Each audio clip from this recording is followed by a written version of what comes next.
লালবাগ কেল্লার গোপন সুড়ঙ্গে মানুষসহ অন্য যে কোনো প্রাণী একবার ভিতরে প্রবেশ করলে আর কেন ফিরে আসে না?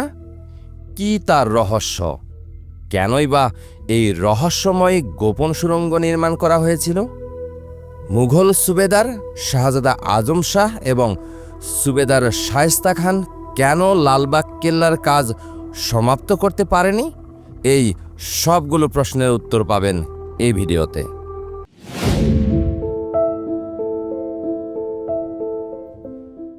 আসসালামু আলাইকুম প্রিয় দর্শক, আমি আপনাদের স্বাগত জানাচ্ছি মুঘল স্থাপত্যের অন্যতম নিদর্শন লালবাগ কেল্লা থেকে। ঢাকার দক্ষিণ পশ্চিম অঞ্চলে অর্থাৎ পুরন ঢাকার বুড়িগঙ্গা নদীর তীর ঘেঁষে লালবাগ কেল্লার অবস্থান। লালবাগ কেল্লার অপর নাম কেল্লা আওরঙ্গাবাদ। আমাদের আজকের জিজ্ঞাসা এই লালবাগ কেল্লাকে ঘিরেই। ভিডিও শুরুর পূর্বে আপনার প্রতি একটি ছোট্ট রিকোয়েস্ট, এই ভিডিওগুলো আপনাদের জন্যই তৈরি করি। এই শ্রম বৃথা হয়ে যাবে যদি আপনাদের সাপোর্ট না পাই। আপনাদের সাপোর্ট আমার অনুপ্রেরণা, তাই চ্যানেলটিকে সাবস্ক্রাইব করে আমাকে নতুন নতুন ভিডিও তৈরিতে অনুপ্রাণিত করুন। সেই সাথে পাশে থাকা বেল বাটনেও ক্লিক করে রাখুন, এতে আমি পরবর্তী ভিডিও আপলোড করলে আপনার কাছে দ্রুত নোটিফিকেশন পৌঁছে যাবে। মুঘল সম্রাট আওরঙ্গজেব, যাকে আমরা বাদশাহ আলমগীর নামেও চিনি, তার পুত্র শাহজাদা আজম শাহ বাংলার সুবেদার নিযুক্ত হন। 1678 খ্রিস্টাব্দে তিনি একটি পরিকল্পিত স্থাপত্য নিদর্শনের নির্মাণ কাজ শুরু করেন। আজকের যে লালবাগ কেল্লাটি দেখতে পাচ্ছেন তা একটি অসমাপ্ত কাজ। শুরুতেই কিন্তু তার পরিকল্পনায় দেওয়ানে আম, দেওয়ানে খাস, হাম্মামখানা, মসজিদ, সম্রাজ্ঞীদের জন্য আলাদা প্রাসাদ, সৈনিকদের থাকার জায়গা সহ আরও বেশ কিছু স্থাপনা নির্মাণ করার কথা ছিল। তখন এই এলাকার নাম ছিল আওরঙ্গাবাদ। একটি মসজিদ এবং একটি দরবার হল নির্মাণের পরেই দিল্লি হতে তার ডাক পড়ে। সে সময় দিল্লির মুঘল সাম্রাজ্যে মারাঠাদের আক্রমণ শুরু হয়। মারাঠাদের আক্রমণ প্রতিহত করার জন্যই সুবেদার আজম শাহকে দিল্লিতে ডেকে পাঠানো হয়। এর সাথেই এই কেল্লার নির্মাণ কাজ বন্ধ হয়ে যায়। তিনি মাত্র 15 মাস ঢাকায় অবস্থান করেছিলেন। 1680 সালে দিল্লির সম্রাট আওরঙ্গজেব শায়েস্তা খানকে বাংলার সুবেদার হিসাবে নিযুক্ত করেন। তিনি সুবেদার নিযুক্ত হওয়ার পরই এই কেল্লার নির্মাণ কাজ পুনরায় শুরু করেন। তবে 1684 সালে এই কেল্লার নির্মাণ কাজ পুনরায় বন্ধ হয়ে যায়। আসলে সে বছর শায়েস্তা খানের মেয়ে পরিবিবির মৃত্যু ঘটে। পরিবিবিকে এই কেল্লার অভ্যন্তরেই সমাহিত করা হয়। বর্তমানে যে 3টি স্থাপনা রয়েছে কেল্লার অভ্যন্তরে, তার মধ্যে পরিবিবির মাজারও একটি। শায়েস্তা খান 1680 খ্রিস্টাব্দে ঢাকায় আগমন করলেও তার মেয়ে পরিবিবি 1678 খ্রিস্টাব্দে ঢাকায় এসেছিলেন। কোন সূত্রে তিনি পূর্বেই এই এলাকাতে এসেছিলেন এবং কেন এসেছিলেন সেটি জানাবো ভিডিওর শেষ প্রান্তে। এছাড়াও পরিবিবি সম্পর্কে আরও কিছু ইন্টারেস্টিং বিষয় রয়েছে, সেগুলোও জানাবো।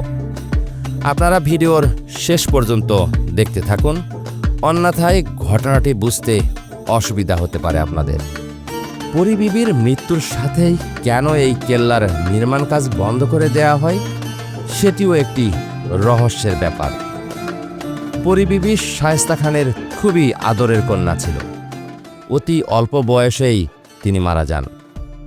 সুবেদার শায়েস্তা খান মনে করেছিলেন এই কেল্লাতে হয়তো কোনো ধরনের সমস্যা রয়েছে, কোনো প্রেতাত্মা রয়েছে, যার ফলে তার মেয়ে পরিবিবি অকালেই মারা যায়। এরকম ধারণা থেকে তিনি এই অপয়া কেল্লাতে অবস্থান করবেন না বলে সিদ্ধান্ত নিয়েছিলেন। ফলশ্রুতিতে 1688 সালে তিনি বাংলার রাজধানী ঢাকা থেকে স্থানান্তরিত করে মুর্শিদাবাদে নিয়ে যান।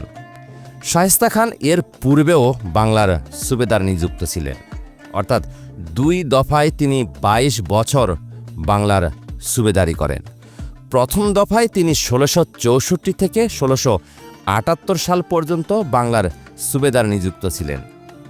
তার সুবেদারি আমলে জিনিসপত্রের দাম ছিল খুবই সস্তা, তাই তো তার উদাহরণ দিতে গিয়ে আমরা এখনও বলি, এটা শায়েস্তা খানের আমল পেয়েছ যে 1 টাকায় 8 মণ চাল পাওয়া যাবে।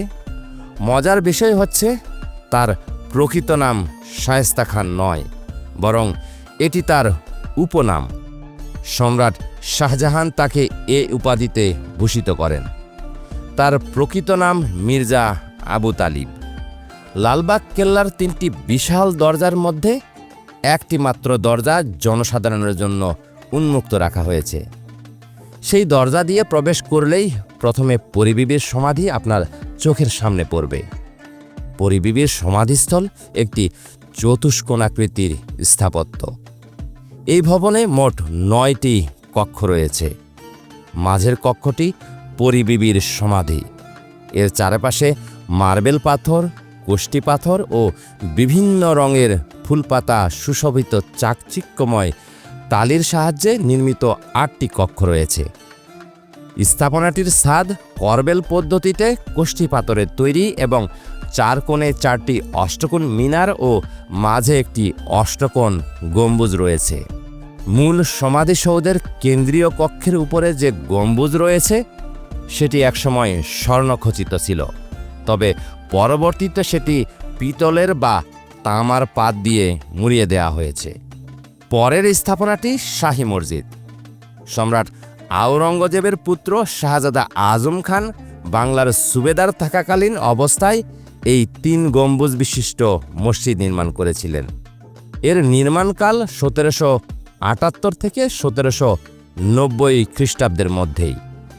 মসজিদটি দৈর্ঘ্যে 19.19 মিটার এবং প্রস্থে 9.84 মিটার বিস্তৃত। বর্তমানে মসজিদে মুসল্লিরা নামাজ আদায় করতে পারেন। এর শেষ স্থাপনাটি হচ্ছে দেওয়ানি আম।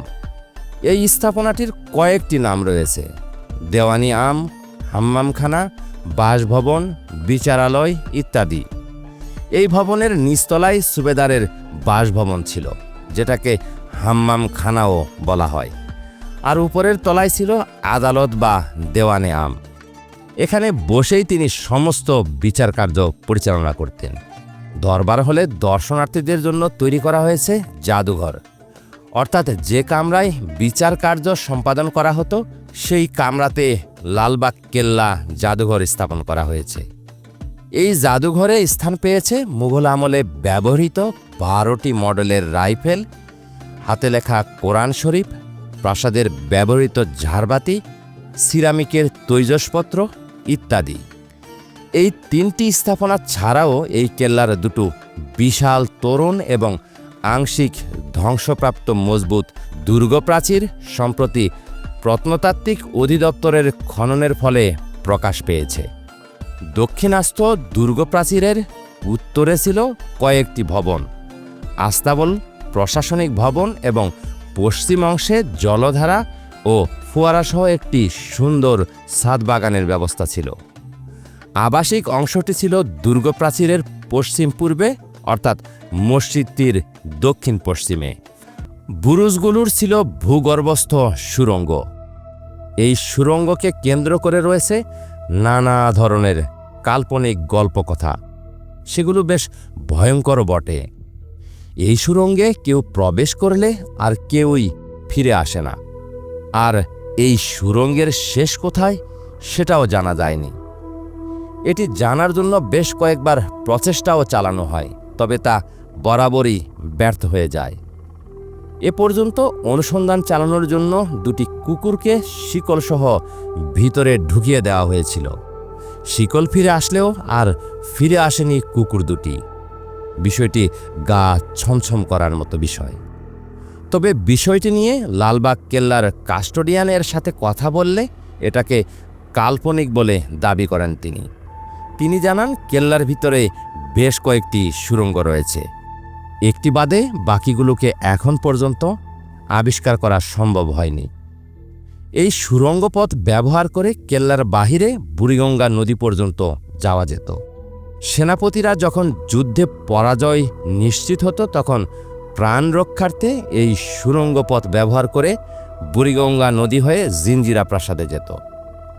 এর ভিতরে কোনো প্রাণী প্রবেশ করলে ফিরে না আসার বিষয়ে জিজ্ঞাসাবাদ করলে জানানো হয় দীর্ঘ দিন ধরে পরিত্যক্ত থাকার ফলে এর ভিতরে কার্বন ডাই অক্সাইড সহ বিভিন্ন ধরনের গ্যাস উৎপন্ন হয়েছে।